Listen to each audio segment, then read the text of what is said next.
Hello and welcome back. This is episode 6 where we're going to talk about dyeing leather. So dyeing leather is an interesting subject because you can take a piece of regular veg tan leather, this neutral sort of skin flesh tone it comes in, and you can turn it to whatever colour you want. You can add patterns, variations of shade. You're in complete control of the final product, so that's one good thing about dyeing leather. So without further ado, we'll head across to the workbench and we'll start dyeing leather.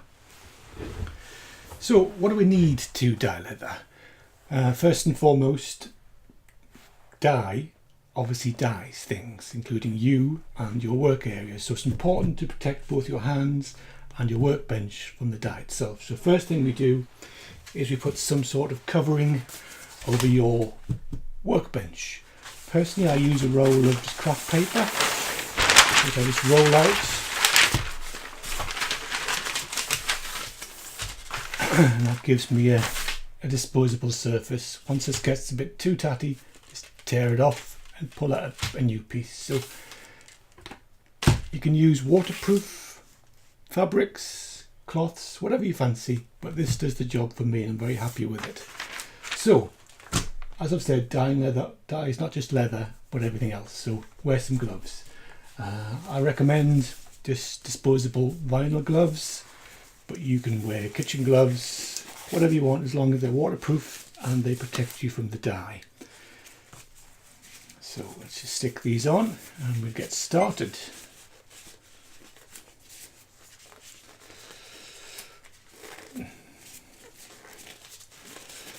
Okay, the thing I like about this type of glove, it's not latex, it's a vinyl glove. It's got no powder in, first of all, which is less mess, but they really cling to your fingers and give you good finger control, where other gloves you can lose that control. So dye comes in a wide range of different colours and different types. There are alcohol based dyes, there are oil based dyes, water based dyes, and a variety of other types. For the beginner, I would recommend sticking with a basic alcohol based dye. Every leather worker has their own preferences. Some prefer the oil, some prefer the alcohol, some prefer the water based, but what I suggest you do is try each one. They're not expensive. A small bottle like this will last a very long time and it should be less than about £7 in the UK. You can dilute it to make different shades. I'll show you that in a moment. But this is, for example, this is a 𝐕𝐵𝑖𝑛𝑔's, which is a very popular brand of dye maker and leather chemical maker. This is a black leather dye. Observe the health warnings. It is can be dangerous if not used correctly. It's flammable and causes skin irritation. So important to wear gloves, and can cause serious eye irritation. So be careful you don't get splashed in the eye. There are instructions on the side of the bottle normally. Read those if you need to, but it's fairly basic. It's just a liquid which we apply to the surface of leather, which turns to a different colour. So like I say, the basic dye itself, this is a black. This is obviously black dye, not much can be said about that, but we can dilute this to make it a lighter shade of black, or we can really water it down and so a dull grey, which I've never done before. But other colours, certainly I regularly dilute the dark brown to give different shades of brown, because I tend to find that the dark brown's so similar to the black it's hardly noticeable, so I always dilute the dark brown down. So when it comes to diluting dyes, because this is an alcohol based dye, we need to dilute it with an alcohol substance. Again, the leatherwork community vary in what each person prefers to use. Some say use isopropyl alcohol, some say use denatured water, others say use meths. In the UK, I recommend we use methylated spirits, which is basically an ethanol, and I've used it for a long time. It works very well, so I use this with all of my diluting dyes. So Here's an example. I use these little glass bottles with a metal screw top to make up mixes of dyes. So for example, I put a label on this one, if you can see that. This is a the 𝐕𝐵𝐵𝑛𝑔's dark brown. It's 5 millilitres dye in 95 millilitres of meth. So this is a 100 milliliter bottle jar, so it's a convenient size. So I put in 5 ml of dye and 95 ml of meths, and that gives us this shade of brown here. Now what I do is I cut a small circle out of a piece of scrap leather and glue it to the top of the pot. So I've got a quick visual guide to what colour this particular mix will make. That's based on 1 coat. Now the more coats of dye you add to leather, the darker it gets. So it starts off at this tan colour, but if I add 2 or 3 colours, it'll get darker and darker and darker until eventually it'll end up like the dark brown it originally came from. So that's how we mix dyes. So let's start off by doing a bit of dyeing. So if we take some little scraps of leather, practice on scraps, because dyeing is a technique you need to master, and it can be fiddly, to be honest. So just cut yourself some little squares of scrap leather. Doesn't matter what it is, as long as it hasn't been dyed. Now to apply dye, there are a variety of different things you can use. A lot of people use what's called a wool dauber, which is basically a little metal rod with a fluffy ball of wool on the end of it. These soak up the dye very well, and they give you good control over spreading dye. Other people use little sponge brushes. Not a fan of these myself, but other people swear by them. I tend to think that they absorb too much dye but don't actually apply the dye very evenly. So give them a try. They're very cheap, they're disposable. Once you've used them, you can just chuck them away. You have the choice of using a traditional paintbrush. I've never seen a lot of people use these for dye work, but no reason why not. Other people like to use a sponge, where they just dip the sponge into the dye and then apply it to the surface. You can cut these into very small pieces of sponge. You don't need to use a whole sponge. You can get a lot of use out of one cheap disposable sponge, a small piece dipped in, and then you can chuck that away. Finally, you could use a cloth. I don't personally, but you could apply the cloth like so. But personally, my preferred choice of applicator is the wool dauber, and I think a lot of leather workers would agree with that. Okay, so let's take our little sample piece of leather. I shall use some black, and they generally come with a child-proof top, so I have a lot of problems with these being an old child. So let's take this top off, press down, turn, out, there we go. Like I say, be careful, if you spill this, it'll stain everything, not just your protective cover, but everything beyond that, your carpets, your curtains, your bench. It's very concentrated dye, so be careful. So take your wool dauber. One little tip about daubers, they are very cheap, but you can reuse them.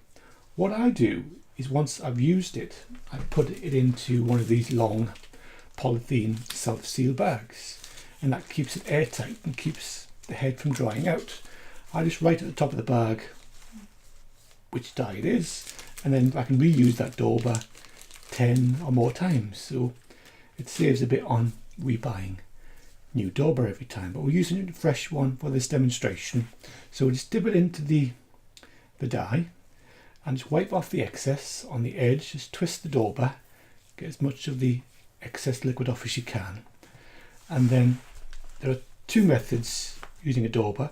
The most common method is to apply it in little circular motions, like so.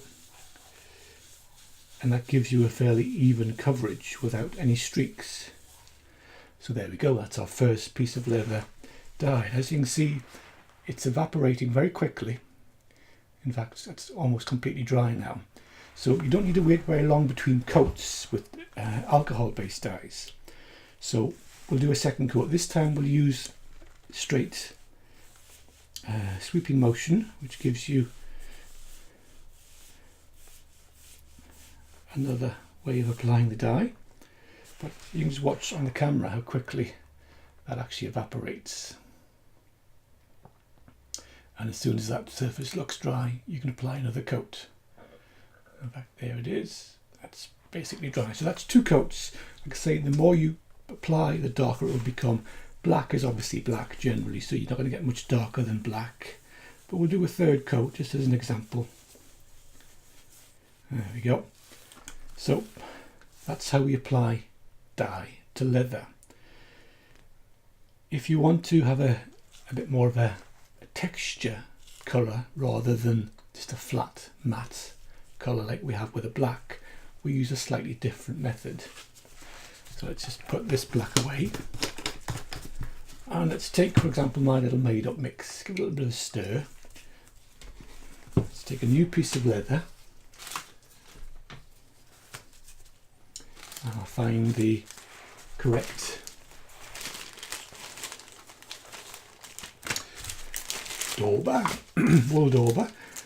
As you can see, I've marked on the plastic there 1090, so I know it's the 10%. I'm using the wrong one here. That's 5%, 10% and 90% mix. So same procedure, but this time we want to try and get a bit of texture. One of our popular little wallets is what we call tortoiseshell, which is using this dye but applying it in a special way. So again, dip your dauber in, drain off the excess, and then we're going to apply a little circular motion. First coat. Now you can see already I've purposely done that quite light, so it has a blotchy appearance. This is the beginning of the tortoiseshell texture or pattern that I use on a lot of products. Again, it's almost dry, so we'll use the same dauber and just go over again. But we don't want a particular geometric circular pattern, we want a fairly random pattern. So you've noticed I went in different directions there with that leather. So as you can see here, this is almost the tortoiseshell sort of patternation I'm looking for. What you tend to find with dyes, when you first apply the dye will evaporate and you think, well, that's the final colour. It's not. Generally, over a period of minutes or hours, the leather will dry up completely and it will lighten slightly. So the finished colour you see now will be a shade lighter by the time the dye has dried. So always over dye to a slightly darker shade because it will lighten up when it dries out. So we'll do one more coating of this. Again, just random swirls. Now that looks quite dark, but trust me, in a few minutes that will lighten up quite a bit. So we'll leave that. So that's my tortoiseshell texture. I use this on a lot of wallets and little cases, and the customers seem to like it. So once we're finished with the dauber, just put it back into this little poly bag and remove the air and then zip it closed, and that's ready for next time. No need to wash it, no need to clean it up. It's ready for use again next time you come to dye. So let's put this lid back on. So like I say, there are a wide variety of dyes. I've only shown you alcohol-based dyes here because they're the most commonly available for the beginner. But check out your local leather supplier and you'll see the vast range of dyes available. Let's have a final look at this before we call it a day. So you can see how this is lightened up now. So we've got the black that we did. It's a nice flat black colour, no variation in tone there. And we've got this patternation which I call tortoiseshell, which is very popular with our customers.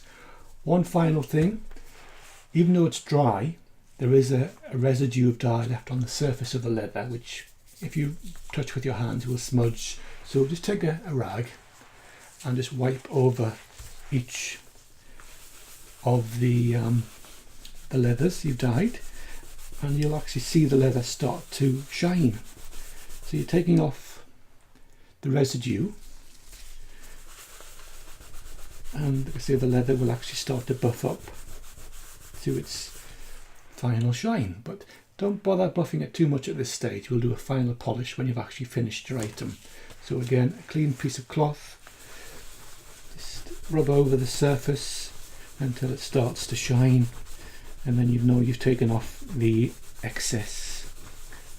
There we go. Not very much with that one, but you can see that's starting to shine already. So there we go. That's the basics of dyeing leather. You'll see me when I create the project build videos, where we focus less on teaching but more on demonstrating the actual construction of a product. You'll see the full dyeing process there, the full finishing and the full polishing of the final items. So I hope I found that useful. So that's it for this episode.